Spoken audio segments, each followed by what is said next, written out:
And welcome in. Late Kick is live. It is Thursday night, October 8th, the year of our Lord 2020. And it, friends, is a beautiful day. And it has a lot to do with a big college football weekend on deck, that the Braves are going to the National League Championship Series. And you don't know how long I've waited to say it. Long time. Colin and I have had a serious conflict of interest today. It's a miracle that we were able to put the show together. But yes, friends, we can ask now, finally, for the first time in nearly 2 decades, who are the Braves playing in the National League Championship Series? That question off the air. Many more questions hopefully will be answered on the air tonight, and they have to do with the sport we love so much, college football. We have got full Week 6 predictions. It feels kind of strange saying Week 6 in a world where we have 2 of the Power 5 conferences that have yet to play a game. That's 2020 for you, though. We've got the mood tracker with an extra special twist on it tonight. We've also got some added Georgia-Tennessee thoughts. I got several additional things that when I was listening and watching the show, riding home Tuesday night, I said, you idiot, why didn't you say this? Or why did you say that? As many of you probably saw watching the video. So we're going to add some more. I wouldn't even say cherry on top. There's going to be a lot of whipped cream with that too. And also our Ramen Noodle Express 5 best bets. And that's been in a state of flux today too. We have come right up to showtime, taking some out, adding some in. So we got a lot to get to. We have had, and I got to thank you for this, over 1,500 new subscribers to the channel just this week alone. Week's not over, guys, so continue to pour those subscriptions in. It's getting noticed. So a lot of people who are in very big, spacious offices and high rises in New York City who own this company being CBS, they see that and they say, wow, well, that's gaining some traction, so let's make it gain some more traction. You never know what all added benefits you as the viewer may have in store if we continue to have the kind of traction we've had on the channel. So subscribe if you haven't already. Subscribe to the Late Kick Podcast too. As I said, we have got a loaded show and we will waste no time with it. I want to start same place we started the other night. You can make arguments for a number of games this week, but at least the fine folks at CBS, since that's our parent company, have seen fit to make Tennessee, Georgia, the CBS 3:30 game of the week, 3:30 Eastern, 2:30 Central this Saturday. Understand how big this is. This is what I didn't hit on the other night, and I was talking to Wilt Fong the other day, and he made a very astute point. I tweeted it out the other day, and I want to repeat it now. There may not be any visitors. In fact, Tennessee may not even be at home this weekend, but this is the biggest recruiting weekend of Jeremy Pruitt's career at Tennessee as the Tennessee head coach. And they're in it for a number of big-time kids with Georgia, and that's the case every year. But what do we always talk about on here? We talk about selling a vision versus selling reality. And so far, Tennessee's had to stick to selling a vision. In other words, walking into your living room, if you've got an offer from Georgia and Tennessee, or Alabama and Tennessee, they've had to come into the living room and say, one day we will be that. They are that. One day we will be that. And just hope that the kid buys the vision. And to a certain degree, they've had success there. But it's hard when Georgia can walk in and say, or Alabama can walk in and say, well, here's what we've already won. Here are the guys that we've already developed. Here are all the cats that are already playing in the league on Sundays. You can barely watch an NFL game without seeing our guys littered on virtually every roster out there. It's hard to overcome that. There's only one way to do it. You got to win games. That's ultimately what it comes down to. I want you to imagine for a second, if they were to pull this upset, it wouldn't be monumental. This line's 12.5 right now. So if they were to pull this upset, what would that mean? All of a sudden you walk into like a Marius Mims living room. That's a 5-star tackle. Tennessee, Georgia, kind of going head-to-head for him this recruiting cycle. What would it mean, though? You could take 15 different kids this cycle and you could insert their name there. What would it mean? It'd be a big-time deal. Colin, let's quickly, before I forget, let's put the game capsule up one more time. We sort of build to this on the Tuesday previews. I'm going to start it off on Thursdays with this to remind you what the odds makers think and what we think, because we like to do our own numbers here, and then we compare them to what the Vegas number is. So this thing's kind of moved around. We didn't change the graphic. When we did this on Tuesday, Georgia was a 13-point favorite. That is now 12 or 12.5. Started the week at 14, so you've had some volunteer money come in there. Well, at least we assume that you have. Our number's a little bit tighter than that. We have Georgia winning by 10 per 100 or 1,000 rather game simulation. So that's what we picked. We picked Georgia to win the game. We picked Tennessee to cover the game. Let's talk about this a little bit. I was reading over on Dogs 24/7 earlier today. I saw Jake Rowe ask a really interesting question. Well, he wasn't asked really. They were doing a Q&A back and forth. They were talking about this Tennessee 8-game win streak. It's one of the longest, maybe the longest, I don't know, one of the longest, safe to say, in college football right now. And so a lot of people were talking about it. It's been a big deal. Now that's 8-game win streak's not something we've said for the last decade very much in Knoxville. So it was a big deal, but Jake Rowe made a point. He wasn't being sarcastic. In fact, he made sure to say, I'm not knocking him, but he said, so far all Tennessee's done in that 8-game win streak is do what they're supposed to. They haven't beaten anyone they're not supposed to. The challenge they have on deck now is try and beat someone you're not supposed to. Again, that's not a slight. He didn't mean it as that. I don't mean it as that. Because a lot of teams out there don't beat the teams they're supposed to. We used countless examples the other night on the show. So now let's ask some questions here. Do you think, you can think along with me here, you can come up with your own answers. Do you think that Georgia will have the same success running the ball between those tackles as they did against Georgia the other night, or against Auburn the other night? It's tough to say they'll have more success doing it. I think they'll find out, but that was kind of a bloodbath between the tackles the other night. And once you find out you can do that, I don't care if you've ever played a down. I don't care if you've ever coached a down. I don't really care what you do for a living. If you're watching a football game and you figure out early on, we just run straight ahead. I think that simplifies a lot of the remaining equation, and I don't think it takes a rocket scientist to figure that out. That's the key to winning with an unproven quarterback. Stetson Bennett's a really good story here, but I think the subtext that has made him a really good story coming out of that Auburn game is staying ahead of schedule and being able to constantly control things on the ground. How many throws did you see Stetson Bennett forced to make the other night? How many obvious passing downs did you see Georgia forced into? Because they couldn't run the ball, and it was 2nd and 9, 3rd and 7. There weren't a whole lot of those. That'll make a quarterback look really good, and that's the ability to ease a quarterback as much as you can in conference play into things. Jeremy Pruitt will take risks to make sure that doesn't happen. The risks obviously probably include leaving some one-on-one matchups on the outside, and you're banking on the idea that I don't know if Todd Monken and Kirby Smart have it in their game plan to necessarily throw the ball all over the yard, and if they do, we're going to count on our secondary, buoyed by a couple of guys returning this week. We're going to count on that. But you would typically think, or at least let me tell you how I would think. I would typically think in a game like this where you understand that's the case, and you understand someone may stack a front against you, and they may force you to throw the ball. You would think, oh, that's what we're going to do. You know, we're going to throw the ball on early downs. We're going to loosen the box, whatever verbiage you want to use. Maybe that happens Saturday. I don't necessarily know that that's the way it's going to go. I think when you know you have the kind of defense you do at Georgia, I think Kirby Smart and I think Todd Monken may say, 1, 2, 3, 4, 5, 6. We got 7 guys in here. Run it anyway. See if they can stop it. Make them make you throw the ball, I think will be the mentality at Georgia. My biggest question here, as I think more about it, think more about the offensive approach, yards and points are going to be hard to come by. I've seen a lot of predictions out there, 35-10, 42-20. I mean, I've been wrong before. I could be wrong Saturday. I don't see it going that way. So I think points will be at a premium. First downs will be at a premium. Kind of game I like watching, to be honest with you. But my biggest question is everyone keeps talking about Stetson Bennett. Stetson Bennett's the starter there. He should be the starter there. Dwan Mathis had a disastrous first half in week 1 against Arkansas. I mean, it's not been but a week since then. We haven't seen a whole lot of him in meaningful action since then, suffice to say. I wonder if he figures a little bit more prominently into this week's game plan than we are being led to believe. The reason I say that is because let's just assume together for a second that Tennessee does do a half-decent job of limiting Georgia's run game. Well, you would think, okay, well, plan B is we're going to use George Pickens out here. Kyrus Jackson's been coming on strong. Jermaine Burton, maybe Landers makes some noise. We're going to use the talent we have at wide receiver. We're going to throw the ball. You could do that. I'll tell you what else you could do. If you don't want to go quite that route and risk putting the ball in the air that much, you still got a quarterback who has a really good set of wheels on him, and his name's Dwan Mathis. And I wonder, perimeter runs, maybe that run between the tackles deal isn't working. Maybe running inside's not getting you a whole lot of return on that investment. Well, maybe perimeter runs do. And I wouldn't be surprised at all not to see him start, not to see him out there running the offense, but if they've installed certain packages for him in this game, specific to this game, wouldn't be surprised at all. In fact, I think I'd be mildly surprised if you didn't see him in some shape, form, or fashion this Saturday, and I'm not talking about in garbage time either. As for Tennessee, I think it's pretty well assumed they got to force some mistakes. I assume that. I think even most of the optimistic Tennessee predictions I've seen, they kind of include, all right, well, force a turnover here or there. Let's at least force a draw, if not tilt it in our favor on special teams. How do you do that, though?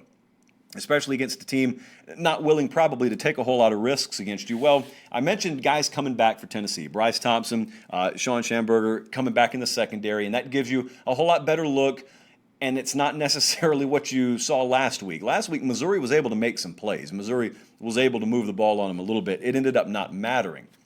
But you need it to mean points. You need those returning guys in that secondary. You need it to mean points. Here's what you try and envision. If you try and envision the path to the upset, which is kind of how we do it if it's a double-digit spread around here at least, if I were to tell you Tennessee's going to win the game Saturday, how do you think it would happen? Well, one of the ways that I would think it would happen immediately would be that Tennessee defense forces a mistake early. Maybe it's a forced fumble on a drop back. Maybe it's just a forced fumble period by a ball carrier. Or maybe it's a pick. Or maybe it's a ball tipped up in the air and falls into the arms of a Tennessee linebacker. Anyway, something happens that tilts the game early in Tennessee's favor. Maybe they get 3 or 7 out of it, or maybe they just tilt field position. But it also makes Kirby Smart, I guarantee you this would happen. You Bulldog fans know it as well as I do. Guarantee you, when you know you got that defense and you're trying to throw the ball early and it already bites you, what have they had a tendency to do in the past that they may very well have the propensity to do in this game? That is go in a complete and total shell from an offensive play calling standpoint and say, we're going to play this game like it's 1937. We got the defense to do it. We are completely happy to punt the ball all day long because eventually they forced us to make a mistake. We can guarantee ourselves that this defense, by the nature of how much we contest everything and contest every yard on this field, will eventually force mistakes too. Which brings me to my last point before we move on. It would be a lot easier to pick an outright upset here if you believed Jared Garantano, as I said the other night, was going to be able to play mistake-free ball. Largely, he has so far this year, if by mistake you define it as a turnover. Didn't play flawlessly last week, no one does, but he didn't have to pay for him last week. I would ask this. This is kind of an interesting question. I don't know if it'll matter. The quarterbacks are never on the field at the same time. Who do you think has the edge at quarterback here? I mean, how do you not say Tennessee? Maybe slight. How do you not say Tennessee, though? How do we even know what Stetson Bennett is, who he is? What we do know is he has better tools surrounding him. That's what we know. We do know he's got a better defense that can make plays and that can hold a score down even if they can't get it done. That's what we know about him. So he's got a better supporting cast. But if it comes down to a quarterback needing to win the game, very interesting proposition there. The reason that it's tough for me to lean outright upset with Tennessee, even though I could lean them plus the points, is, again, like I said, how much they clog passing lanes and they contest everything. And it may not cost you on a drive that consists of 7 plays, but a game that consists of 55 to 65 plays, eventually when you're getting hands in front of balls and you're constantly touching the quarterback, hitting the quarterback, affecting the quarterback, impeding route runners' progress, hitting folks in the secondary, making your presence felt, eventually you knock a ball loose. Eventually you bat a ball or 2 up in the air, you force a fumble, or not to mention 3 and outs, but you keep doing that. And eventually you get the ball a couple of more times than you were supposed to. And that's oftentimes the difference in a game. Georgia was really good at that in 2017. That's the year that they rode a lot of that defensive momentum to a national championship appearance. So really looking forward to this game. I don't know why people have been petrified of weather all week.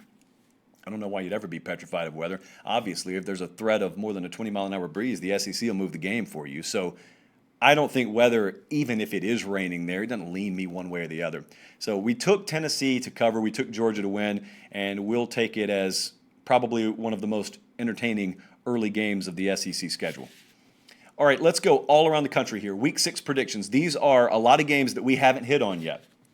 Starting with Texas OU, which, if you were to ask me in the early portion of the schedule release season, I would have said would be our spotlight game on this upcoming Saturday. It's not. Oklahoma is favored by 2. This is a noon Eastern time kickoff on Big Fox, Texas. As I tweeted out last night, I fully believe this. They need to win so much more than Oklahoma does. You're not going to tell kids in the locker room that. You're not going to tell coaches that. But when you zoom it out, if we just bring the late kick blimp over the game, and we're just asking, it's Tom Herman over there, there's Lincoln Riley over here, who needs this more? Oklahoma doesn't need this game. I don't care if it would mean them losing 3 straight for the first time since the World War II era, whatever it would be. I don't care. Texas needs this. Oklahoma wants it. Texas and Tom Herman need it. What are we doing at Texas? If they lose this game with the roster advantage and you got the quarterback advantage, what are they doing? What are we doing? What are we doing with Tom Herman? I remember Chris Del Conte in the offseason was doing an interview with Chip over at Horns 24/7, and he kind of said what he needed to say, which is everything's in place here. We got the new construction going on. We got this and that taken care of. So basically what he was saying was we have built the airplane. If Tom Herman's the right pilot, then he's going to be able to fly this thing at a high level. But if he's not the right pilot, then we just need to find the right pilot. He didn't say that in so many words, but that's how I interpreted it. We're finding out. These are the kind of weeks where you find it out because their back's up against the wall. They've had back-to-back weeks of horrible miscues, looking very ill-prepared to play high-level football. And again, this isn't a roster where you're just starting freshmen all over the place. This is the number 5 roster per the 24/7 Sports Team Talent Composite. They have no business having to scratch and claw their way to a 58-58 tie, I think it was, to force overtime in Lubbock, and then a week later have the exact same mess again, with penalties all over the place and bad situational awareness. So, point being, if Oklahoma loses Saturday, they've still been to the playoffs every year to this point. Lincoln Riley's been there. If Texas loses Saturday, they're already out of the playoff picture at that point. They may very well be out of the Big 12 title picture at that point. What are we even doing there? But I will say this. I really think that, at least reading the tea leaves out of Austin, had a pretty good week out there. I think their locker rooms responded well, in other words. What does that mean on Saturday? I don't know, because you can be as fired up as you want to, and you can have all the right messages written on your eye black. You put the ball on the ground, and you flinch early, and you got 110 yards worth of penalties again. Doesn't really matter. I will lean ever so slightly. Told you I don't think there's a lot of skill in picking this game. I will lean ever so slightly to the more experienced quarterback here, who has run his mouth after that game last week in what you would hope is a leadership style. You got to make it happen on the field, or else the words are meaningless. So let's see Sam Ehlinger make it happen on the field. I am halfway excited about them getting Whittington back this week at wide receiver. So my ever so slight lean is Texas to win outright, and I will take Texas plus the 2. These certainly are not any of our official predictions or official plays. Let's say that. We'll make a prediction. You're not going to hold us to any of these. Let me say that. Alabama is favored by 23 at Ole Miss. This game's been moved. All right, so let's try and understand the reasoning here. This game was originally slated for a 6 p.m. Eastern Time kickoff. But apparently, someone who knows weather far more than I was able to ascertain information that said the weather's going to be too bad to kick off at 6 p.m. However, 90 minutes later at 7:30, everything's cool. Everything's clear. It's like a pop-up thunderstorm. But in this case, we have a tropical depression coming through at that point. So one of those pop-up tropical depressions, you hate to see it this time of year, one of those old pop-up tropical depressions, it's in and out, 90 minutes, it's gone, and hey, I guess blue clear skies by the time that the Tide and Rebels kick off here. So that made no sense to me, but at least we have football, like I said. So I'm not in a position to make fun of anyone because we didn't think we would have the games a few months ago. Alabama's got to dictate terms here. Now, they can play this game any which way they want to. They can run the ball if they want to. They can throw the ball if they want to. Ole Miss's defense is grade A atrocious at stopping either. Alabama has not been able to run the ball this year. Did you notice what Nick Saban said earlier this week, by the way? He was asked about that by the media there at Alabama. And he said, well, I'll tell you what he didn't say. What he didn't say is our offensive line just hasn't played up to standard. What he said was, we got to do a better job as a staff of getting our guys prepared to play the right way. Now, I don't know how you interpreted that, but I interpreted it to mean he's not necessarily watching that film and saying, oh, man, these guys aren't good enough. These guys aren't doing the job. What he's looking at and saying, they're ill-prepared to do the job. So that's on us. Because that's not one of the things he always says. When he says that, it's very rare, and there's normally a meaning behind it. So I expect them to heavily focus on the run game this week. And that's been the question. Where is the run game? So you know they have Georgia on deck. The last thing in the world Nick Saban's interested in doing is getting into a back-and-forth shootout here, where his defense has got to be on the field all afternoon. They play, instead of playing 64 plays, they play 91. Even in a win, they're on the field 91 snaps. No one wants that. So I will say this, and as much as rain may or may not be a factor here, pretty sure wind will be a factor. If wind is a factor in this game, 23 is way too low because Ole Miss can't do anything else. So 23 is going to be way too low. If you got more than like 15, 20 mile an hour sustained, which you figure to have, Alabama will beat them to death, and it'll be a far wider margin of victory than 23. We're going to take Bama minus 23, and we're going to obviously take them to win as well. Let me get to one of the most interesting off-the-radar games in all of the SEC, and I would argue in the nation this Saturday. Arkansas, fresh off their upset win against Mississippi State, they're playing Auburn Saturday. Auburn is a 13.5-point favorite. We're going to have more on this game in a little while.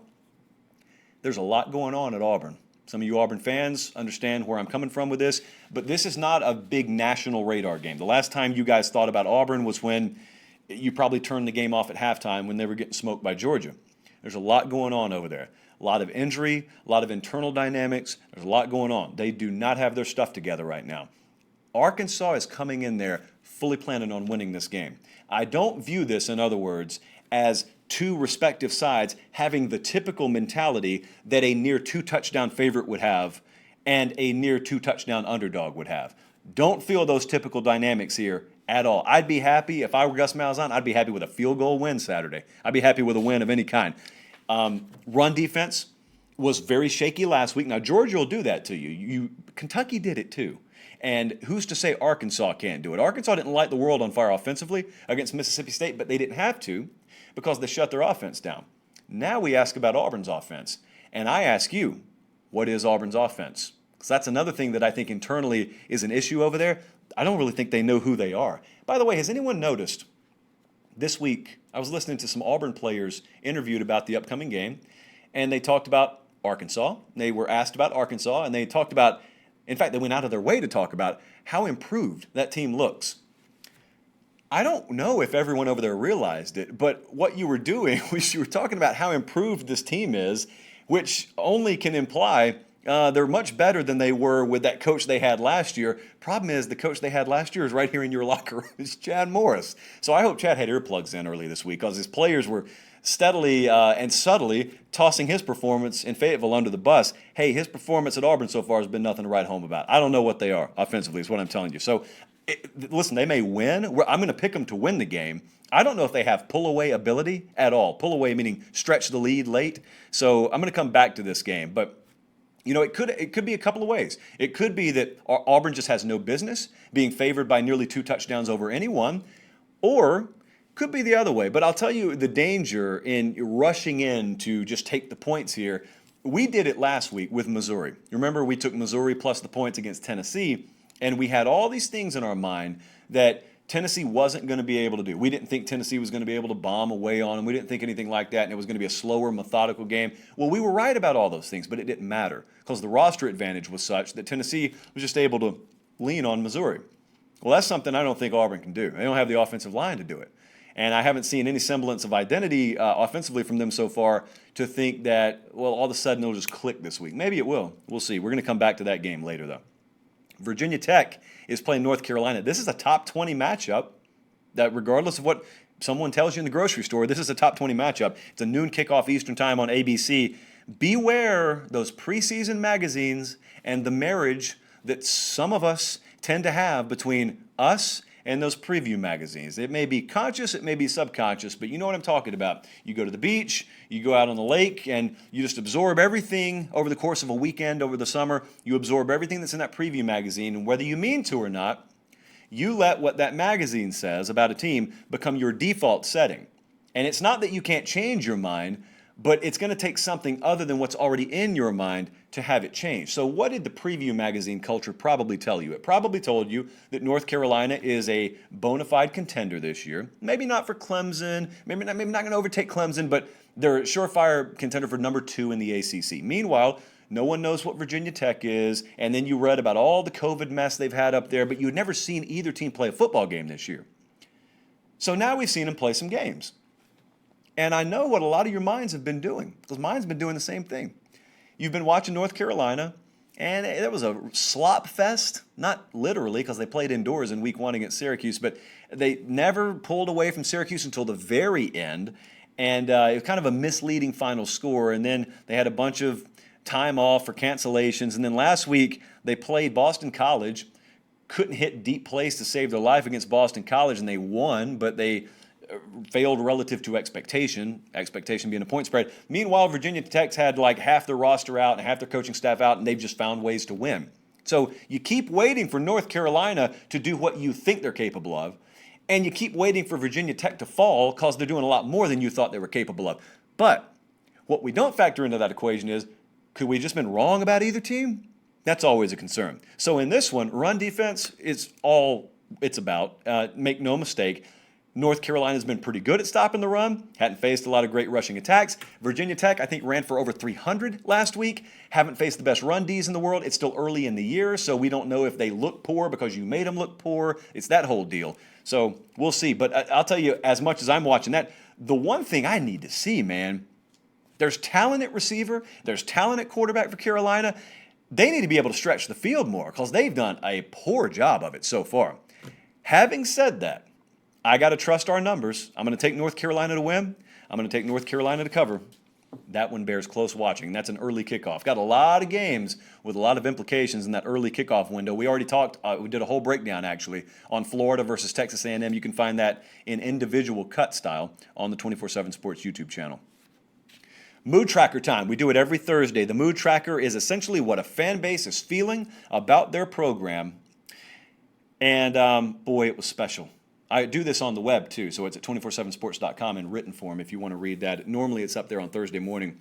And I had a kind of an epiphany today. Sometimes you can't tell when you've peaked in life, in your career, in your personal life, whatever. You look back years later and you say, oh, look, man, I didn't know it, but that's where I peaked. I think I may have peaked today. This could be it, right here, in the middle of 2020, no less. I could have peaked today. I love The Office. Even the latter seasons, up until season 9, which I disavow totally. But there's one episode, it's the very end, it's the series finale, and there's the camera on Andy Bernard. And Andy Bernard gives the following quote: I wish there was a way to know you're in the good old days before you've actually left them. I think today could have been my good old day because Fleetwood Mac has been trending heavily lately. Dreams, which is my favorite song of all time, has been trending heavily lately because of certain viral videos on the old TikTok involving cranberry juice. I think you know what I'm talking about. So I took it upon myself to do a Fleetwood Mac themed mood tracker today in which I described every fan base's mood relative to a Fleetwood Mac song. And I got to tell you, it was very vindicating for me. I was mocked in first grade. I was mocked in fifth grade. I was mocked in high school. I was mocked in college and in the early portion of my adulthood for loving a band that really existed and had most of their big hits before I was born. But now everyone wants to hop on board. But okay, I got room for you. I feel like the Dallas Cowboys. This has got to be what the Lakers feel like, but I've got room for you. Hop aboard. As many of you as want to come aboard. I've been preaching this message for a long time, but it took some dude chugging cranberry juice on a skateboard on TikTok. But I digress. I will say this, though, as I said on the podcast the other day, I don't give out parenting advice because I don't have children, but I broke my own rule the other day. And I'll tell you again, if your children are hearing about Fleetwood Mac for the first time through a TikTok video, that's a failure on your part. That's all I'm going to say. So let's move on. South Carolina, their mood, I used Little Lies, and I used lyrics from Little Lies. No more broken hearts. We're better off apart. Let's give it a try. Is that where we are? Is that where things are in Columbia? I talked to a lot of Gamecock fans, and shot for shot, man for man, woman for woman, they say, yep. You sound done. And I don't know if it can be resurrected. I don't know if the emotional fences can be mended, but people are not on board with the direction, whatever the direction that Will Muschamp has this program headed. A lot of you aren't on board with it. I want to talk about a must-win game. They're favored by 13 or so here in Nashville Saturday against Vanderbilt. That's a must-win game. Because if they don't win that game, you start 0-3. You've got Auburn and LSU before the bye. That is, I won't say a sure 0-5 start. It is a probable 0-5 start if they lose Saturday. And then there's the bye week, at which point you will have the ultimate theory in 2020 tested. And that theory is no coach is going to get fired because of all the external factors. Well, I can tell you, if you start 0-5, the only thing saving your job, if you're Will Muschamp, is 2020. How about Tennessee? Beautiful song, number 6 on the Greatest Hits album, Gypsy. So I'm back to the velvet underground, back to the floor that I love. I'll tell you what Jeremy Pruitt loves. I'll tell you what he loves going back to. And that is playing football in the same manner he grew up watching it. Coached, his dad's a coach, and played. They're doing things that would be right at home in 1987. You could drop their style offensively. Now, they're always, no one runs a true old school offense. Even the triple option teams have elements of their offense that are more modernized. I'm not saying Tennessee doesn't possess that, but what I am saying is while everyone else in this sport has decided to spread things out, Pruitt walked into Knoxville and he said, well, if everyone else is doing it that way, perhaps we can be unique just by doing it the way we used to do it. And he built a wrecking ball, essentially. The first thing he did was looked at his offensive line. I don't know if you guys heard in the broadcast last week. They only said it like 36 times. Jeremy Pruitt only had one offensive lineman over 300 pounds when he got to Tennessee. Now all of them are over 300 pounds. Great. All right. So that's true, and that's what he did. And he didn't just recruit guys. That's what I keep trying to tell folks. You don't just have to recruit anymore. The transfer portal has made it apparent that you can just go pluck guys. You can put together an offensive line. All of a sudden, you got Kennedy from Alabama. You got Cade Mays, who was just ruled eligible, formerly from Georgia. They didn't recruit those guys out of high school. They got them, though. So they're a wrecking ball now. And imagine, can you imagine if the dust were to settle Saturday? This is a wild scenario. Please don't understand that I'm predicting this. But here's a wild scenario that Colin doesn't think it's all that wild. What if Tennessee pulls the upset Saturday and A&M beats Florida Saturday? You get to the end of the day, and there's Tennessee. Dust clears, smoke settles, and there's that orange tea flying atop the SEC East. Not only atop the SEC East, with a head-to-head win over Georgia, and Georgia going to Alabama the next week, and knowing that, yeah, we got to play Florida, but Florida's got to come up here in December. You ever seen Florida play in sub-40-degree temperatures? It's not a pretty sight. So the end of Saturday could be mesmerizing, or it could be same old, same old. We'll see. I think I may have gone too far down that road. Miami has the privilege of getting Dreams. Now, Dreams is the song that's gone viral here. The lyric I used is, have you any dreams you'd like to sell? Because they'd sure love to buy them in Coral Gables. And the one, namely, that they'd love to buy is that of their own upset Saturday. I put out on Twitter earlier today, I put out a poll, which I don't do a lot, but I should do more because I have great traction on it. In fact, I can probably pull it up right here. Let me use stall tactics. I asked, essentially, if we were to, let's say we paint the picture for those upsets. So Tennessee over Georgia or Miami over Clemson. Which of those upsets, if they happened, would impact college football more in 2021 and beyond? So I'm not even talking about this season, but 2021 and beyond, which upset would you be looking back more on once you saw the ramifications of it and say, wow, man, that really impacted college football as a whole? So I did this a few hours ago. We got over 700 votes on it. Miami over Clemson. You guys voted at a 63 to 36% clip would have the bigger impact on the sport of college football. I could make a certain argument for both, but I understand what people are saying here, because if you beat Clemson, not only did you obviously pull a huge upset, not only does that have immediate ramification, but think about how that sells to South Florida kids. We've talked about that ad nauseum, about recruiting and about what Miami needs to do in South Florida and what anyone down there needs to do in South Florida. If they beat Clemson, first off, if they beat them, that means they're good enough. They were good enough to have beaten Clemson, which means by default, you got to take them more seriously. And by default, it means Manny Diaz has pushed the right buttons, pulled the right levers, and he's got the right pieces in there. And now he goes and sells that, and he says, hey, I just hired this offensive coordinator like 5 minutes ago. I just pulled this quarterback off the transfer market. Imagine what we could be, man, if we put a bunch of homegrown talent together. For that reason, among others, yeah, I agree with you. That's a dream that you would like to come reality Saturday. And for Texas, we went Rhiannon. There is a very simple line in Rhiannon. Will you ever win? It's repeated over and over again, just as much as it's being repeated in Austin, Texas, over and over again. Now, granted, the rest of that song is about a Welch witch, which has nothing to do with this game or program whatsoever, but let's pay attention to the quote. Will you ever win, Tom? We already talked about this earlier in the show. Recruiting, though, is an angle I didn't hit earlier. They just had another high-profile decommitment, and I was reading over on the Horns 24/7 site and have heard elsewhere. This past week or two, opposing staffs have really been pushing this narrative of unrest at Texas, possible hot seat talk for Tom Herman at Texas. And here's the thing. Whether it's true or not, if kids believe it, that's all that matters. And if they lose, let's say Saturday, that does nothing to quell that. In fact, it only fans those flames. they've got to win, man. That's why this game's so important. A loss Saturday hurts Oklahoma in 2020, but they got Spencer Rattler there. Like, they'll be right back in 2021. What do you have? What do you have at Texas? You already have everything. This is the point. You got a 19th year senior at quarterback. You've got a loaded roster. You got everything you should ever need, and yet you've already lost one game. Some would argue you should be sitting in the same situation Oklahoma is with a potential back-to-back-to-back loss situation. They just got to win. But nevertheless, anytime we can theme the mood tracker after Fleetwood Mac, it's been a good day on Late Kick. Hopefully we'll have a good Saturday, because let's wrap up now with our Week 6 predictions, and really, to put a finer point on it, as I get my papers straight, the Ramen Noodle Express. Now, we're sitting at 500 right now. We don't feel great about that. We do feel great about our lineup this weekend. I want to stress before I hand these out, you need to follow me on Twitter, because I don't know that we're done.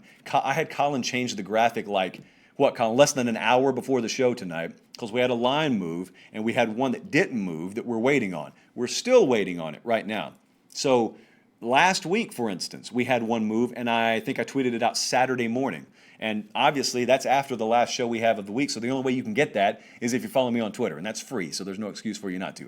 @LateKickJosh. You need to be there. Even if you're not a gambler, just be there anyway. We have a lot of fun on there during the week.